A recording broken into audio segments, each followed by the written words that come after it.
All right, strap in, everybody, because we're going deep into AI chips today. It's a wild world out there, and, OpenAI, the geniuses behind ChatGPT, they're shaking things up big time. We're talking potential power shifts in tech, all thanks to these little silicon wonders. So what's your deep dive mission today? Well, we're going to unpack OpenAI's chip strategy, and we really want to figure out why it matters, not just for the big tech companies, but, maybe for all of us who use AI in the future and our guide. Well, it's this recent Reuters article. It's pretty fascinating. It reveals OpenAI's they've been busy. They've been cooking up these cool partnerships and even thinking about building their own chip factories. I think what's really fascinating is that OpenAI wants more than just chips. They want control, their destiny in AI. Imagine AI being way cheaper. So it's open to startups, researchers, even you and me. That's the game changer here, potentially. Yeah. Wow. Yeah. That's a huge implication. I hadn't even thought of that. So let's break down why these chips are so important for AI in the first place. We're talking models like ChatGPT. I mean, they seem almost human, right? What's happening under the hood? Think of training these AI models like building a brain, a digital one, of course. You got to feed it tons of data through complex algorithms, and that takes so much power. Okay. That's where the chips come in. They're the engine. And even after you train it, just running AI services like ChatGPT, that needs a lot of processing power too. Oh, wow. So it's like you got to build the brain and then keep it running. Both need serious chip power. No wonder OpenAI wanted to build their own factories. Can you imagine that factory pumping out chips just for their AI? It was ambitious, Right. Really ambitious. Building a chip factory is a huge, huge deal. Yeah. So much money, so much time. It's not just the building, it's the people, the expertise, all the supplies, the scale of it. It's a whole other world. Yeah, it makes sense they changed their mind. So what's the plan now? They're being more strategic, partnerships and special chip designs, Like look at Broadcom. They're working together to make OpenAI's first in-house AI chip. And it's specifically for inference. Inference. I know we have some techie listeners, so let's dig a little deeper. What's really cool about inference is it's not one size fits all. Right. Different types you see, each with its own needs, like real-time inference, think self-driving cars, split-second decisions. Got to have a chip that's super fast.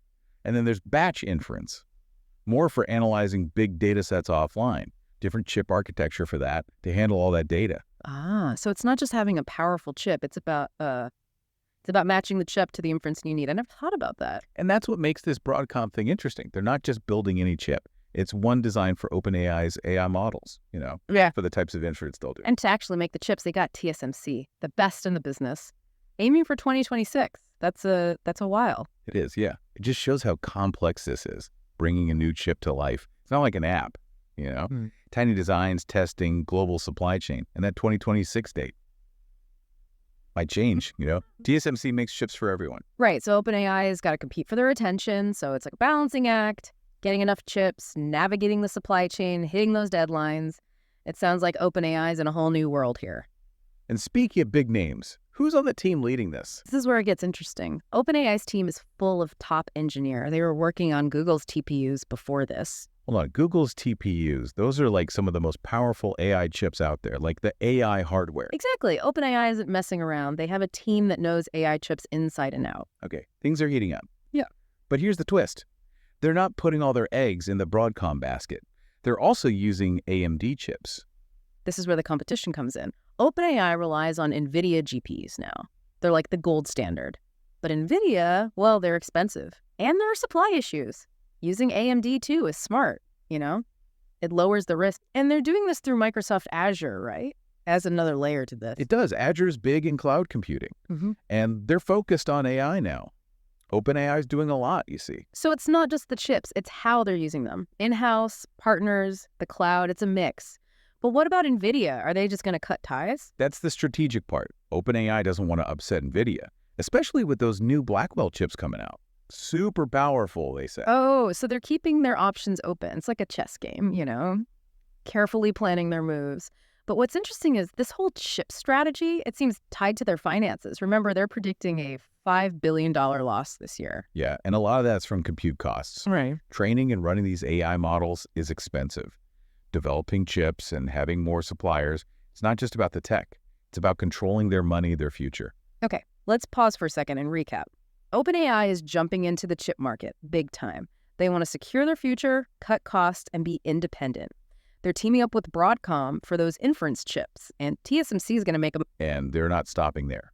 They're adding AMD chips through Azure too. It's a really interesting situation with NVIDIA. They're still a big force in AI chips. Yeah, it's a bold strategy, lots at stake. But before we get into what all this means, let's go back to that Reuters article. There are some specific things that really stood out to us. Oh yeah, some fascinating stuff in there. It gives us a look into OpenAI's thinking and the challenges they might face. Stay with us. We're going to unpack all that next. What OpenAI is doing, it's like a bigger trend. It's not just software anymore. It's like they want to control everything, the algorithms, the chips, all of it, like building their own empire, a vertical one. Yeah, that's a good point. We see it with Apple, Google, even Tesla, right? Designing their own chips to get the most out of their products. Like they're saying, we know what we need, so we'll build it ourselves. Exactly. And that control, it's powerful. They can match the hardware perfectly to the software. Right. Better performance, cheaper. Yeah. It's a good strategy, especially with AI, how fast it's moving. So OpenAI's, they're trying to be more like those big companies, but what does it mean for everyone else in AI? Does everyone need their own chip factory now? Well, probably not. That's a bit much. The cost, the complexity, it's too much for most. But I think we'll see more of these specialized chip designs made for specific AI stuff. It's not about being the biggest. It's about finding the right fit. So instead of one chip for everything, we'll have lots of different chips for different AI things. Makes sense. But what about NVIDIA then? They've been the big dog in AI chips. Are they in trouble? I think they're definitely facing more competition now. But they're not giving up. They're always innovating new designs, pushing the limits. The question is, can they stay on top with all these specialized chips coming out? It's like David and Goliath. But everyone has a supercomputer now. Yeah, and you know who wins in all this competition? Us, the consumers. How so? All these companies trying to be better than each other. We get more powerful AI, more efficient, maybe even cheaper. Everyone wins, if you ask me. It's easy to get lost in all the technical stuff. But when you think about it, the impact could be huge. We're talking AI revolutionizing healthcare, education, everything. It's like a new technological revolution. Yeah, absolutely. Imagine AI doctors, personalized diagnoses, treatments, or AI tutors. They can adapt to how you learn. Education would be so much more engaging. And self-driving cars, right? Safer roads. And maybe AI can help us with climate change, find new energy solutions. The possibilities are, well, they're exciting and a bit scary too. It's a good point. It's a reminder that these AI chips, they're not just some abstract thing. They can really change things for all of us, for the better. But we got to be careful, make sure AI is developed responsibly. Absolutely. But let's stay positive for a minute. What would you say to someone who's thinking, okay, this is cool, but why should I care? Here's why. As AI gets better and easier to use, it can help us in ways we can't even imagine right now. Think of it. Personalized AI tools. Learn new skills, manage your money, even create art. AI could be for everyone, not just the big companies. So instead of a few companies controlling AI, it could be a tool anyone can use to improve their lives, to do what they love, to solve problems. Now that's a future I can get behind. And that future, it's being decided right now in the AI chip market. So knowing about this stuff, it's important. It's not just about the latest gadgets. It's about understanding the things that will shape our world. All right, we've covered a lot today. OpenAI's strategy, this vertical integration, the competition, the impact on society. But there's still more to talk about. Yeah, we've just scratched the surface. There's more in that Reuters article, specifics about OpenAI and the challenges they'll face. Let's get into that next. All right, let's get into some of those details from that Reuters article. One thing that really stood out was the timeline. 2026 for their own chip. That seems, ambitious and kind of far away. Yeah, it's a tough one. Building chips takes time. Yeah. It's not just coding. It's like designing at the tiniest level, testing, refining, and then all the supplies. It's a whole process. And they've got that deal with TSMC, right, for 2026. But the article says it could change. What could slow them down? Well, making chips is tricky. Sometimes you get a lot of good chips, sometimes not so many. And even a tiny flaw can ruin a chip. Plus, TSMC is making chips for everyone, right? OpenAI has got to wait their turn. So it's not just up to them anymore. They have to rely on other companies, things they can't control. And speaking of working with other companies, what about NVIDIA? OpenAI is looking at other options, but they're not ditching NVIDIA completely. Especially with those new Blackwell chips coming out, it's like they want the best of both worlds. It's a balancing act, They got to secure their future, but also have access to the best tech out there, even if it's from a competitor. It's true. Sometimes in tech, your rivals are also your partners. It's a weird world. But, what's really behind all this chip stuff for OpenAI? It's got to be that $5 billion loss they're expecting. Right? Yeah, that's a big factor. These AI models are expensive to train and to run. And OpenAI's thinking, if they control the chips, they can save money in the long run. So it's a big bet. Spending all this money now, hoping it pays off later. But if it works, they could be the new NVIDIA, the top dog in AI chips. Exactly. And it's bigger than just chips. OpenAI is trying to control everything, the software, the hardware. That could change the whole AI game. If they make a chip that's perfect for their AI, well, they'll be ahead of everyone else. So it's not just about keeping up, it's about leading the way, pushing AI further. And this brings us back to our listener. Why should you care about all this? It's not just about OpenAI, it's about the future of AI. Think about it. If OpenAI can make AI cheaper and easier to develop, everyone benefits.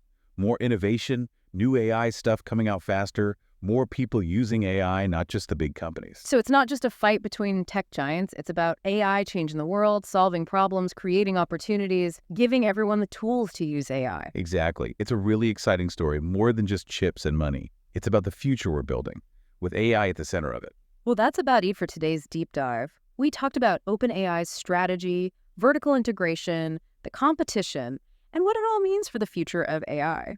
It's a fascinating story with lots of twists and turns, and it's just getting started. It is, and we'll be here to keep you updated. And we want to hear from you too. What do you think about all this? What excites you? What worries you about AI? Share your thoughts, your questions, anything. We're all in this together. We'll be back soon with another deep dive exploring all the exciting things happening in the world of tech. Until then, stay curious.